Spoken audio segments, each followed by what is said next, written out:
Hi, this is all ABBAS from behind the gloves, and I'm here with none other than the WBA, WBO, IBF light heavyweight champion. In the flesh. In the flesh. How you feeling? Said the former 168 pound king.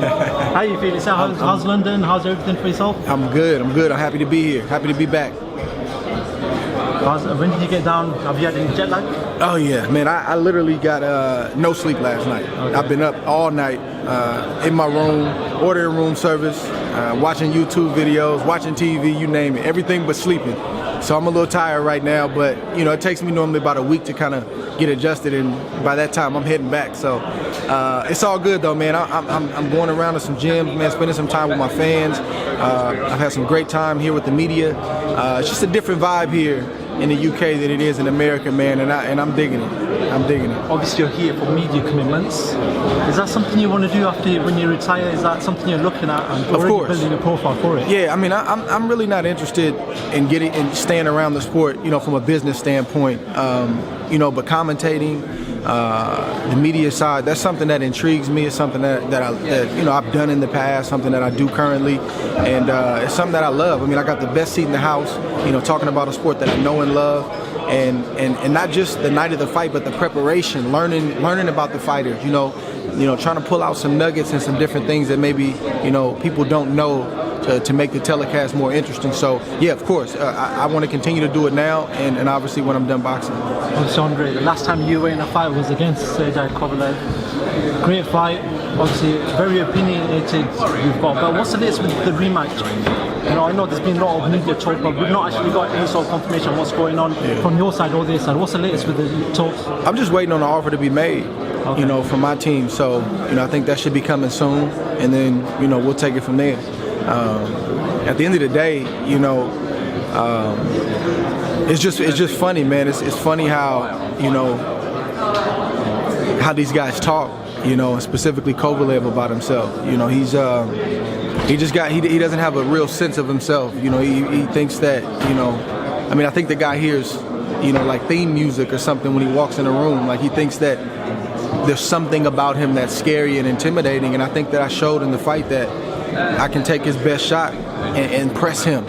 You know, I wasn't the one, you know, holding on and looking for the bell to ring. That was him.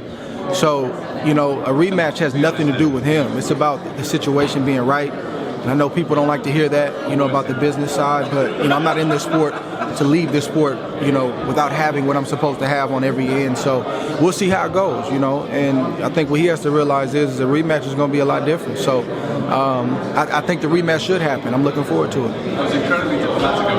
Obviously, you know, boxing is a very opinionated sport, especially with social media involved. You've got people talking about it. But recently, Froch'S said to us about your performance on the night. He told us that he thought you stunk up the gaff, which means obviously he wasn't impressed by your performance. He called it boring and horrible. What do you do with these sort of opinionated, you know, especially older fighters talking about yourself? What do you make of stuff like that? Well, I mean, are you surprised by that? Coming from him? I mean, that's who he is. Froch'S isn't gonna give me any credit. But if I'm that bad and I beat him, what does that say about him? You gotta think about that. I think what Froch'S has to do is he's not around the sport anymore. You know, he's an ex-fighter, and now he's a broadcaster and a commentator.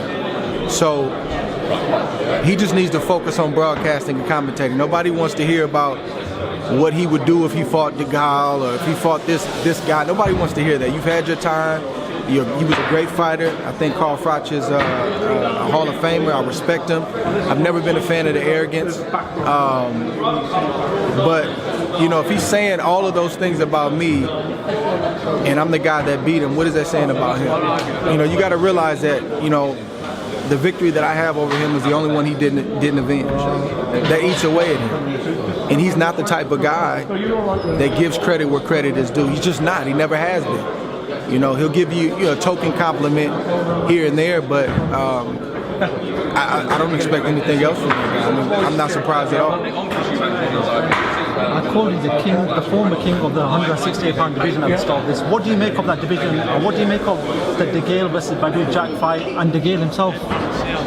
Yeah, no, I didn't watch. I saw some clips of the fight. And again, you know, talking about opinions, I heard some different opinions on, you know, who they thought won, but I heard it was a great fight.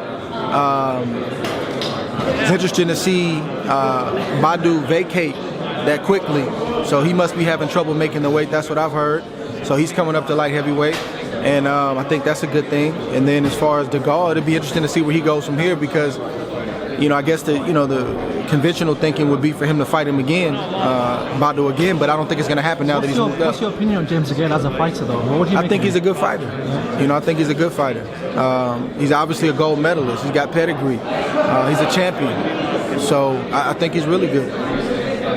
Andre, thank you very much. I appreciate it, man. What do you want to say to your fans and people who've been following you from day one? You've had a lot of delays in your career. You've had a lot of time out as well. What do you want to say to the people who have stuck by you in these years as a professional? Well, to my supporters and my fans, man, I appreciate you. My fans, I got love for you. You guys know how I do, man. I give you 1,000% every time out, and it's not about any layoffs. It's not about any of that stuff. A lot of people like to bring that stuff up, but they got to remember that I'm the light heavyweight champion of the world, and we've had maybe 4 or 5 fights since the layoffs, and I really think that over this past year we're probably the comeback story of the year. And I couldn't have come back from injuries and lawsuits and all those things without you guys rocking with me, supporting me, holding people accountable when they're talking reckless online. I read certain things that you guys say, and man, I love you guys and appreciate it. I'm gonna always give you 1,000%. Thank you. Appreciate it, bro. Hey, my name is Michelle Joy Phelps, and if you haven't already subscribed to my YouTube channel, make sure you go ahead and do so by clicking right here.